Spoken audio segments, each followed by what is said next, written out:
সুপ্রিয় দর্শকবৃন্দ, আসসালামু আলাইকুম। প্রতিদিনের মতো আজকে আপুকে আমার চ্যানেলে হাজির করেছি। মিডিয়া কি কারণে আসছে সেটা আপনাদের শোনাবো। আসসালামু আলাইকুম আপু। ওয়ালাইকুম সালাম ওয়া রাহমাতুল্লাহি ওয়া আপু ভালো বারাকাতুহু। আছেন? আল্লাহ রাখছে ভালো। আপনি ভালো আছেন? ইনশাআল্লাহ ভালো আছি। আপুর কি আগে বিয়ে শাদী হয়েছিল?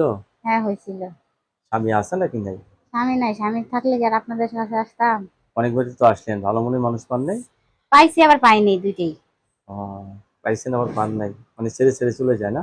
খাইতে চায়, খাওয়াইতে চায় না। খাইতে চায় খাওয়াইতে চায় না। বাহ, কথাটা তো খুব ভালো লাগলো। আচ্ছা আপু, কি কাজ করেন? মানুষের বাসায় বসে কাজ করি। বাসা বাড়িতে কাজ করেন? এই শরীর নিয়ে বাসা বাড়িতে কাজ করতে যান, মানুষে নানান কথা বলে না? বললে কি হইব? পেটে তো ভাতের দরকার। ভাত না থাকলে তো আর পেটে ভাতের দরকার, ভাত না থাকলে কোনো কিছুই আসে যায় না। আসলে স্বামীর ভালোবাসা কিরকম দরকার আপনার? আগে হলো আমার পেটে ভাতের দরকার, তারপর ভালোবাসা দরকার। ভাত আগে হইলো ভাত। বড় ভাত, আর ভাত না থাকলে ভাতারের কোনো কিছু আচ্ছা, প্রয়োজন নাই। দর্শক আপু কিন্তু অত্যন্ত সরল সোজা, আপু কিন্তু এমনি কথার গলায় খুব স্মার্ট।